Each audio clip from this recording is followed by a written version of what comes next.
لیکن جب آیا ہے نا قبلہ 40 ہجری والا ماہ رمضان، عورتیں جاتی تھی قرآن پڑھنے، روتی ہوئی باہر واپس آتی تھی، کوئی ماتم کرتی ہوئی آتی قبلہ، کوئی روتی ہوئی آتی۔ کسی نے پوچھا جاتی تو علی کی بیٹی کے پاس، میری طرف دیکھنا، جو بندہ ماتم کرنے آیا ہے، جو بندہ جنازہ اٹھانے آیا ہے، غیر جنازوں میں چپ کر کے شریک ہوتے ہیں، جو اپنے ہوتے ہیں وہ تڑپ تڑپ کے روتے ہیں۔ تمہارے رونے کا سامان کرنے کے لیے فقرہ پڑھنے لگا ہوں، جہاں تک میری آواز جائے فقرہ سننا۔ کہتے ہیں جاتی تو علی کی بیٹی کے پاس قرآن پڑھنے ہو، یہ روتی ہوئی واپس کیوں آتی ہو؟ کہنے لگی جب سے یہ آخری رمضان شروع ہوا ہے، علی کی بیٹی کے درس کے رنگ عجیب ہو گئے ہیں۔ پہلے قرآن پڑھاتی ہے، درس دینے کے بعد پردے بند کروا کے علی کی بیٹی سر سے چادر اتار کے اپنے بالوں کو کھول دیتی ہے اور آواز دے کے کہتی ہے کوفے کی عورتوں مجھے اس رنگ میں بھی پہچان لو، کہیں ایسا نہ ہو کل زینب تمہاری مہمان بنے، تم کو بی بی ہم نے تو تجھے برقعے میں دیکھا تھا، ہم نے تو تجھے کھلے بالوں سے کبھی دیکھا ہی نہ تھا۔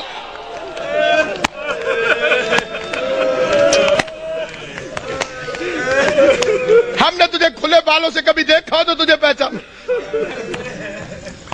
ایک رات آئی جس میں امیر المومنین نے پردہ کروا دیا، بڑی غربت کی لمبی داستان ہے۔ علی جیسا شریف باپ، زینب جیسی باحیا بیٹی بازار میں لے کے چل پڑا، میرا مولا مشکل کشا۔ زینب یہ کچہری ہے، یہ دارالعمارہ ہے، یہ بازار کناسہ ہے، میں نے پڑھ لیا تم نے سن لیا۔ زینب کی کمر جھک گئی، رو کے آواز دی بابا بازار کچہریاں بیٹوں کو دکھائی جاتی، میں تیری بیٹی ہوں مجھے کیوں دکھاتا ہے؟ آواز ہے ایک وقت آئے گا میرے بیٹے مارے جائیں گے۔ جزاک اللہ، میرے بیٹے مارے جائیں گے، تجھے درباروں میں آنا ہوگا۔ اگلا واقعہ جسے پڑھنا بڑا ضروری سمجھتا ہوں، میں نے مقتل میں اپنی آنکھوں سے پڑھا ہے۔ حسین کو بلایا اور داڑھی چومنی شروع کر دی۔ حسین عرض کرتے ہیں بابا میری داڑھی کیوں چومتے؟ فرمایا ایک دفعہ تیرے نانے نے میری داڑھی چومی تھی اور میں صدقے حسین دی اماں توڑے تے راضی ہوئے جو ہائے کر کے روتے ہو۔ میں نے روایت پڑھی تھی محرم میں بھی، پھر پڑھتا ہوں۔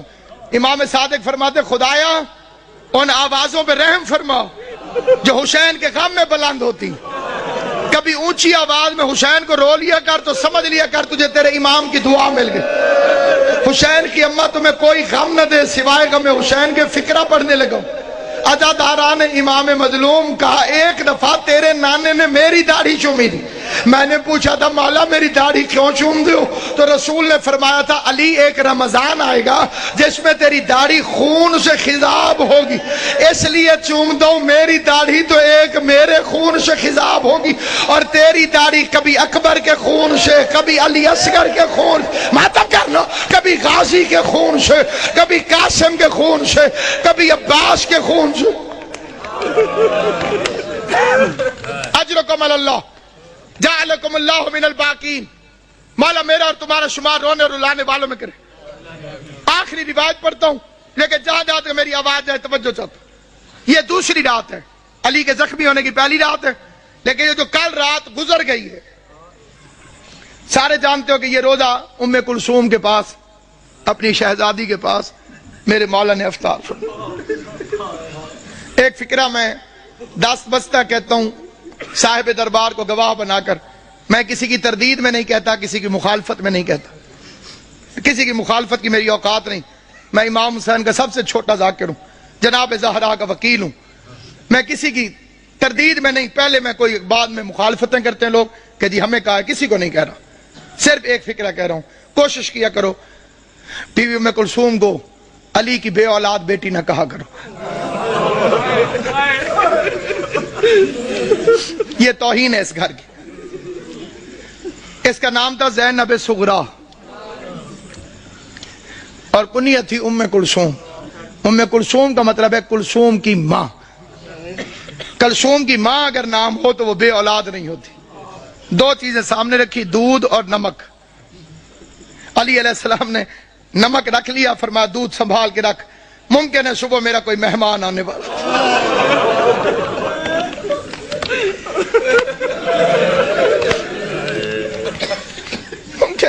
میرا کوئی مہمان مجھے شربت پلانا پڑا.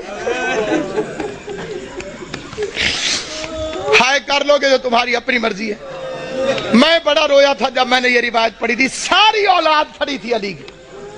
جب زخمی ہوا نا میرا مولا, ساری اولاد کھڑی تھی.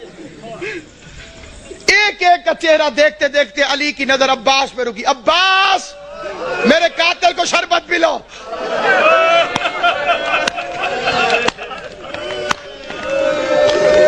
غازی کے امتحانوں کا آغاز ہو گیا. عباس کے امتحانوں کا آغاز ہو گیا. میں کائنات قربان کروں. سوچ سکتے ہو جب غازی گھر گیا ہوگا کہ بہن زینب مجھے شربت بنا کے دے, زینب نے پوچھا ہوگا کس سے پلانا ہے, عباس کی آواز آئی ہوگی بابا کا قاتل پیاسا ہے, بابا نے مجھے حکم دیا ہے عباس اپنے ہاتھوں سے.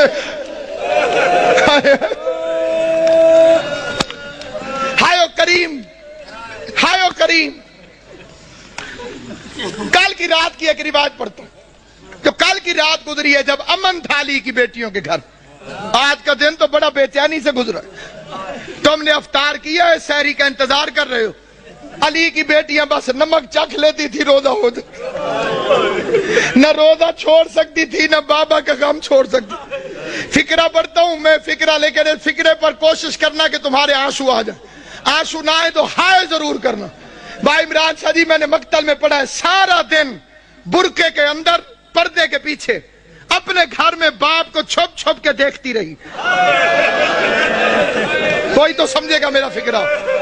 سارا دن بی بی زینب برقعے کے اندر پردے کے پیچھے, گھر کے اندر برقعے کے اندر پردے کے پیچھے, برقعے کے اندر پردے کے پیچھے. کبھی کبھی عباس سے پوچھ لیتی تھی بچ تو جائے گا میرا بابا, بچ تو جائے گا.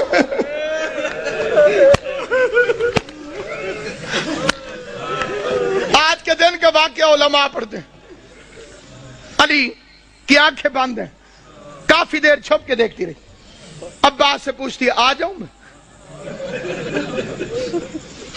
عباس نے فرمایا اپنا گھر ہے, چار دیواری ہے, دروازے بند ہیں. آج باپ کے سامنے آئی, کافی دیر علی کا چہرہ دیکھتی رہی. بابا میرے مولا نے آنکھیں نہیں کھولی, قسمت کی ماری قریب بیٹھ گئی. موت کی ختم ہوئی بی بی زینب. قسمت نہیں علی کی بیٹی, کبھی ماں کو پٹیاں باندھتی رہی ہے.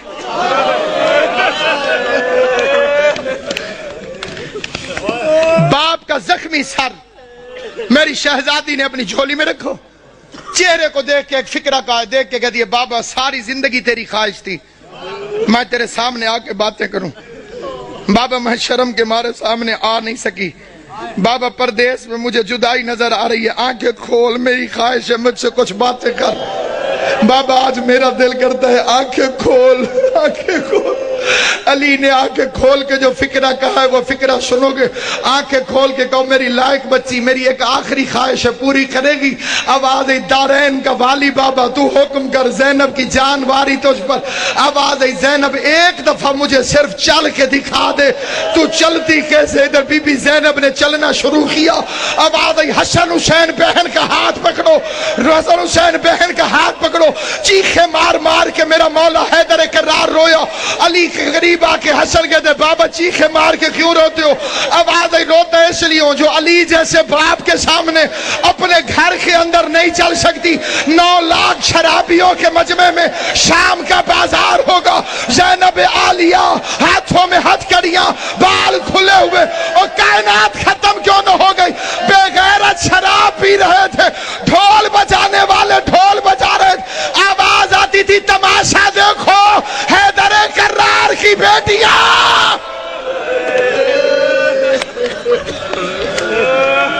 جب کہوں گا پھر زیارت آئی. حیدر کرار کی بیٹیاں, شاہ ابرار کی بیٹیاں. آج بابا لیٹا ہے, کل سات نماز میں تھا. کل کی رات کی بلا لیلۃ القدر کا آغاز. مومنوں کے گھروں میں بڑی عبادت ہوتی ہے تو امیر المومنین کا گھر تھا. جنہیں لیلۃ القدر کی عبادت معلوم ہے, جو اس سے مستفید ہوتے ہیں, ان خوش نصیبوں سے میری التماس سے وہ میری حمایت کریں گے. علی کی بیٹیاں قرآن سر پہ رکھ کے بے کہ یا اللہ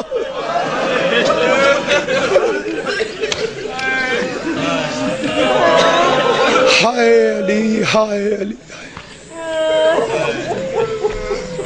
میں کہا یا اللہ میں کہا یا اللہ کہ یا اللہ یہ کس رات کی بات کر رہا ہوں دوسری رات یہ جڑی کل قبلہ جی گزر گئی ہے جناب امام زمان تو بستہ رکھیں صحت یہ جو گزر گئی ہے رات یہ صبح علی کو ضربت لگی عبادت ہو رہی لیلۃ القادر کی پہلی رات اچانک علی کے دروازے پہ گھوڑوں کی ٹاپوں اور اسلحے کی جھنکار کی آواز آئی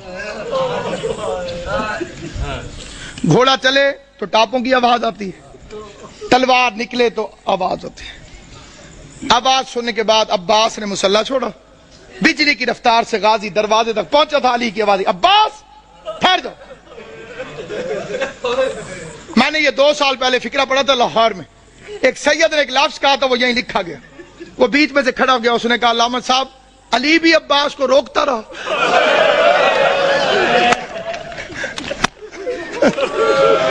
آج رقم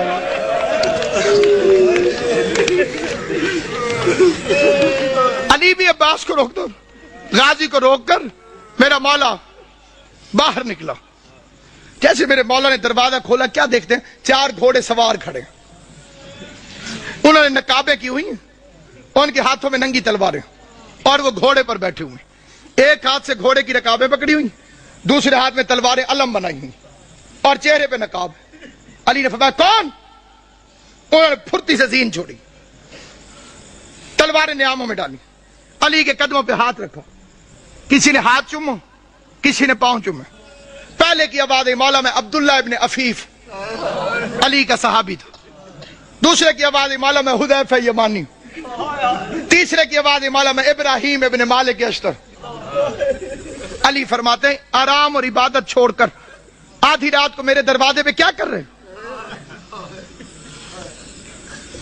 آرام اور عبادت چھوڑ کر آدھی رات کو میرے دروازے پر کیا کر رہے ہو یہ اگلا فکرہ یاد رکھنا علی کی شہادت میں تمہیں ہمیشہ یاد رہے عبداللہ ابن عفیف مولا کا صحابی وہ کہتا ہے مولا جب سے یہ رمضان شروع ہوا ہے تیری تقریروں سے ڈر لگ رہا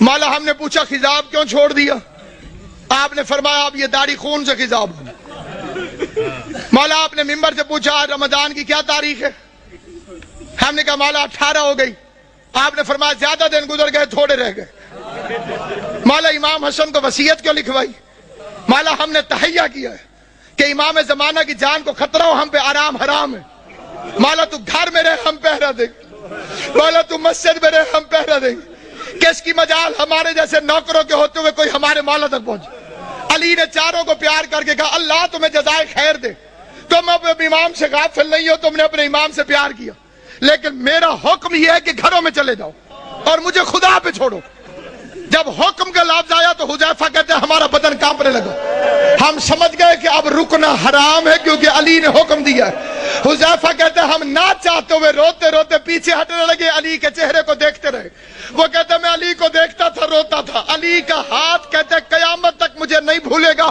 جب علی نے خدا حافظ کہنے کے لیے الوداع کہنے کے لیے اپنا ہاتھ اٹھایا ہمیں خدا حافظ کہا حذیفہ کہتا ہے میں اپنے گھر میں آیا میں نے اپنی تلوار کو زمین پہ پھینکا میں زمین پر بیٹھ کر پچھاڑے کھا کے رونے لگا میرے رونے کی آواز سن کر میری بیوی قریب آئی قریب آ کے کہتی ہے حذیفہ ہوش کر تو علی کا سپاہی ہے کیا علی کے سپاہی بھی روتے ہوئے اچھے لگتے ہیں کہتے ہیں بیوی روؤں نہ تو کیا کروں زمانہ دشمن ہے علی نے وصیت لکھوا دی ہے میں پہرا دینے گیا تھا علی نے خدمت قبول نہیں کی علی نے نوکری قبول نہیں کی علی نے حکم دیا گھروں کو چلے جاؤ حذیفہ کہتا ہے روتے روتے میری آنکھ لگ گئی میں تھوڑی دیر سویا تھا کہ میری بیوی نے میرے کندھے پہ ہاتھ رکھا جھنجھوڑ کے کہتی حذیفہ جاگ سن یہ شور کیسا حذیفہ کہتا اب جو میں نے سنا تو آواز آ رہی تھی قد قتل امیر المومن لوگوں امیر مارا گیا